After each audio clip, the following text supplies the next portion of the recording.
Масштабная реконструкция мусульманских и христианских кладбищ в Ингушетии продолжается. Обновлению подлежит и место захоронений в Магасе, родовое кладбище Султыговых. Местные жители следили за всеми работами, предлагали помощь. Подрядчик, в свою очередь, прислушивался к просьбам жителей и корректировал строительный план. Старейшины Тейпа Султыговых преображению родового кладбища очень рады.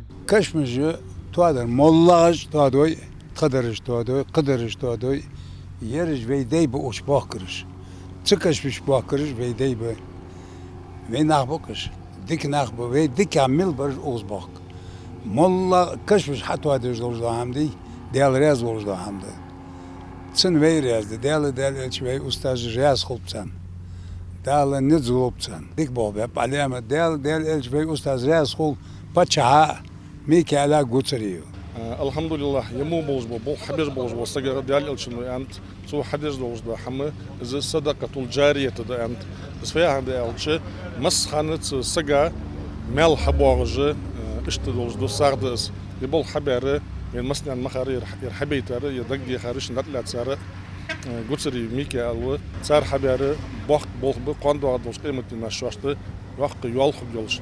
Allah ряс халцан, пейгмер ряс халцан, шейх лабл без бузбу, устаз ряс халцан. Разбитая дорога, еле держащаяся ограда, заросшая трава. Так выглядело кладбище до масштабной реконструкции. Сейчас все кардинально изменилось. Строители заново возвели ограждения по всему периметру. Отремонтировали молитвенные комнаты и подсобное помещение во дворе. Вход обустроили новый, с обновленными воротами. Сейчас рабочие продолжают укладывать асфальтовое покрытие. Работа проделана большая.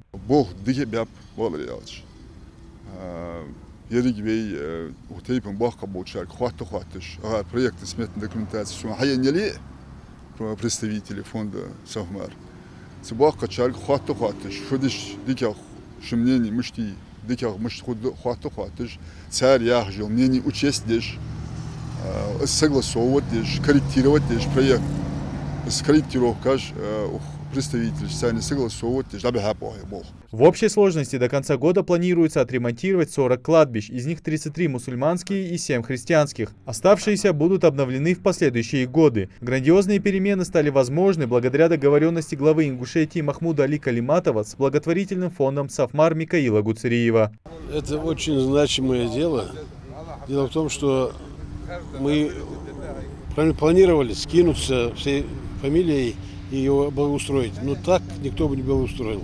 Очень хорошо благоустроено, прекрасно. И хочется даже сегодня прийти домой. Вот в таком состоянии, возвышенном. Я бы хотел передать от всей нашей общины большое спасибо спонсорам этой работы. И те, кто работали, от души работали. И те, кто планировали и финансировали, тоже от души все делали. Верующие с большим почтением относятся к местам, где захоронены их предки. Они часто навещают своих родственников и читают за них молитву, поэтому для них это неоценимые преображения. Завершить все работы планируют до конца этой недели. Идрис Ижиев, Абдуллах Алухоев, Новости 24.